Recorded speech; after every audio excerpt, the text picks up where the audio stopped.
এমন একটা দ্বীপে আছি যেখানে শুধু সাপেদের রাজত্ব, কিন্তু আমি এর থেকেও ভয়ঙ্কর জায়গায় যাব, যেমন বরফে ঢাকা একটা খাড়া পাহাড়ে উঠবো। আমি পড়ে যাবো, আমাকে নামাও নামাও। এমন একটা রাস্তায় গাড়ি চালাবো যেখানে প্রচুর মানুষ মারা গেছে। আমরা মৃত্যু থেকে আর 7 ইঞ্চি দূরে আছি। ভয়ঙ্কর শার্কদের সাথে কেজ ছাড়াই সুইমিং করব এবং আরো অনেক কিছু। আর শুরু করব এই কেজ থেকে, একটা আফ্রিকান সাফারির মাঝখানে যেখানে অনেক সিংহ, চিতা, হিপো এবং আরো অনেক প্রজাতি যেগুলো আমাদেরকে মেরে দিতে পারে। আমরা এটা কেন করছি? কারণ আমরা পৃথিবীর সব থেকে ভয়ানক 5টা জায়গায় যাব। আমি একটা সিংহ দেখতে পেয়েছি।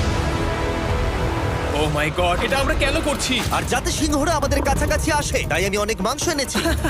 ছড়িয়ে এবং কেজের চারপাশেও ঝুলিয়ে দেব। ভাই আমরা বেঁচে ফিরবো তো? কিন্তু আসলে যে কারণে এই জায়গাটা বেশি ভয়ঙ্কর সেটা হলো সূর্য ডুবে যাবার পরে আমরা দেখতে পাই না, কিন্তু ওরা দেখতে পায়। জিমি, ওদিকে দুটো সিংহ রয়েছে। এই শব্দটা তো কন্ডারের মতো লাগছে। না, এটা বিশাল ভাই। সবকিছু রাতে বেরোয় কেন? ভাই, আমাদের সিংহটা পুরো ঘিরে ধরেছে। আমাদের থেকে মাত্র 20 ফুট দূরে রয়েছে ওরা। সিংহগুলো আমাদের চারপাশে ঘুরেই যাচ্ছিল। আমরা হয়তো এই ভিডিওটা করতে গিয়ে মারাই যাবো। আর এটা তো সবে শুরু, কারণ এই ভিডিওতে পরের জায়গাগুলো আগের জায়গার থেকে আরো অনেক বেশি ভয়ানক হতে চলেছে। শেষে থাকবে এমন একটা দ্বীপ যেটা সম্পূর্ণ বিষাক্ত সাপে ভরা। আর এবার আমরা আইস ক্লাইম্ব করব একটা বিশাল ভয়ানক ঠান্ডায় জমে যাওয়া জলপ্রপাত। এখান থেকে ফিরে আসার কোনো উপায় নেই। এই দুটোর মধ্যে যে কোনো একটা পথ দিয়ে এই বিশাল খাড়া পাহাড়ে উঠতে হবে এই ব্লেডেড বুটস আর এই আইস পিক্সের সাহায্যে। আমার জীবনে করা এটা সব থেকে ভয়ানক জিনিস। আমার জন্য প্রার্থনা করো। জিমি, তুমি চাও আমরা এই পাহাড়টায় চড়ে ওপরে উঠি?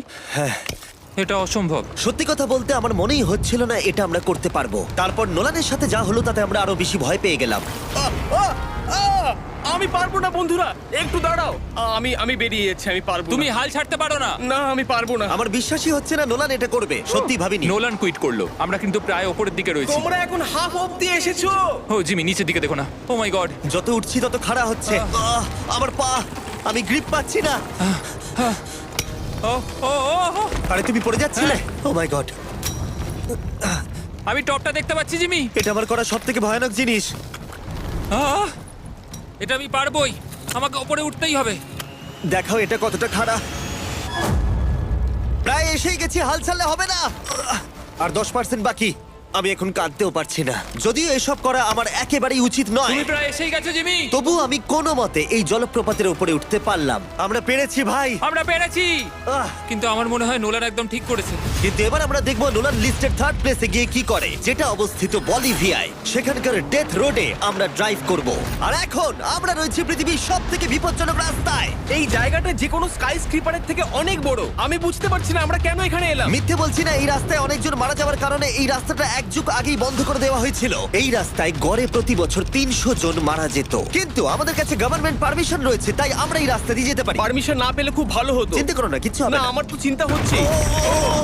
এবার বুঝতে পারছি কেন ডেথ রোড বলে। কিন্তু তুমি এমন চালাচ্ছ জানো এটা খুব সাধারণ রোড। ও। দেখো তোমার জীবন আমার হাতে রয়েছে, তাই তুমি এরকম না, তোমার জীবন আমার হাতে রয়েছে। দেখো স্টিয়ারিংটা মনে হচ্ছে কেঁপে উঠলো। ট্রেন থেকে হাত সরিও না। আমরা এখন মৃত্যু থেকে মাত্র 7 ইঞ্চি দূরে আছি। আমরা খাদের খুব কাছে রয়েছি। সাবধানে সাবধানে সাবধানে। বলছো নাকি? ও মাই ফ্ল্যাশ করছে? গড, আমার লাইফ ফ্ল্যাশ করছে, ফ্ল্যাশ করেই যাচ্ছে আচ্ছা, বারবার। আর যদি তোমরা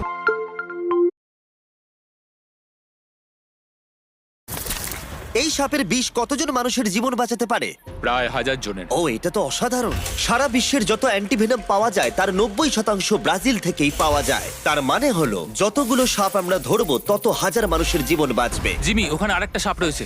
ও মাই গড, এটা তো বিশাল। আমরা অনেক খুঁজে পাচ্ছি, ওরা বাইরের দিকে তাই আসছে। দিনের বাকিটা সময় আমরা এই বিষাক্ত সাপগুলোকে ধরতে সাহায্য করলাম। এমনকি আমরা বিজ্ঞানীদের রিসার্চেও সাহায্য করলাম। দেখো এই সাপটা মাটি থেকে 15 ফুট উপরে রয়েছে, আর সায়েন্টিস্টরা আমাদের গাছটাকে নাড়াতে বললো যাতে এটা নিচে পড়ে যায়। এই গাছগুলোর নিচে আমি কখনোই ক্যাম্পিং করব না। ও তো একটুও নড়ছে না। অনেকগুলো জীবন বাঁচাতে হলে আমাদের অ্যান্টিভেনম দরকার। অন্ধকার ঘন হয়ে এলে আমরা সার্ভাইভ করার দিকে মন দিলাম। এবার ক্যাম্পিং এর সময়। ক্যাম্প সেটআপ হয়ে গেল, যদিও আমি সত্যিই জানি না এই ক্যাম্পগুলো স্নেক প্রুফ কিনা। আমরা এখন ঘুমোবো সাপেদের মাঝে। একটু ভয় লাগছে। এখন আমরা ঘুমোবো আর আশা করব আমাদের টেন্টে কোনো সাপ ঢুকে পড়বে না। খুবই ভয় লাগছে। আমি বাড়িতে গিয়ে শান্তিতে ঘুমোতে চাই।